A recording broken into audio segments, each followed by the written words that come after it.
Assalamualaikum warahmatullahi wabarakatuh. Perkenalkan, nama saya Ulin Nikmatul Fadilah, NIM 12621020328. Saya dari kelas TBIN 2C. Di sini saya akan mempresentasikan materi terakhir mata kuliah Pendidikan Pancasila, yaitu mengenai Pancasila dalam paradigma kehidupan bermasyarakat, berbangsa, dan bernegara. Baik, pembahasan yang pertama yaitu mengenai pengertian paradigma.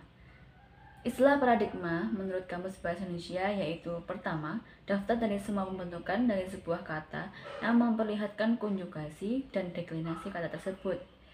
Yang kedua yaitu model dalam teori ilmu pengetahuan, dan yang ketiga yaitu kerangka berpikir.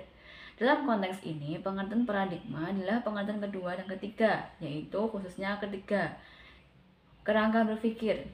Sifat ilmu pengetahuan yang dinamis menyebabkan semakin banyak hasil-hasil penelitian, sehingga membuka kemungkinan ditemukan kelemahan-kelemahan pada teori-teori yang digunakan.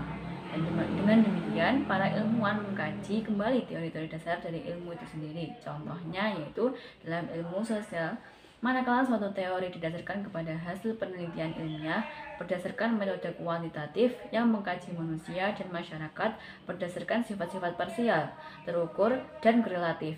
Ternyata hasil daripada ilmu pengetahuan itu secara epistemologis hanya mengkaji satu aspek saja dari objek ilmu pengetahuan, yaitu manusia. Pembahasan yang kedua yaitu tentang Pancasila sebagai paradigma pembangunan iptek. Pada hakikatnya, Pancasila sebagai paradigma pembangunan nasional mengandung arti bahwa segala aspek pembangunan harus mencerminkan nilai-nilai Pancasila.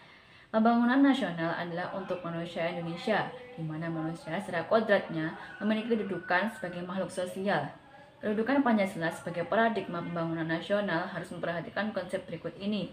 Yang pertama yaitu Pancasila harus menjadi kerangka kognitif dalam identifikasi diri sebagai bangsa.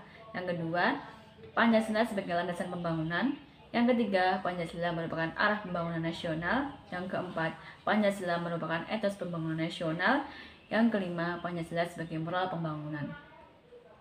Pembahasan terakhir yaitu tentang Pancasila sebagai paradigma pengembangan ideologi, politik, ekonomi, sosial, budaya, pertahanan, dan keamanan.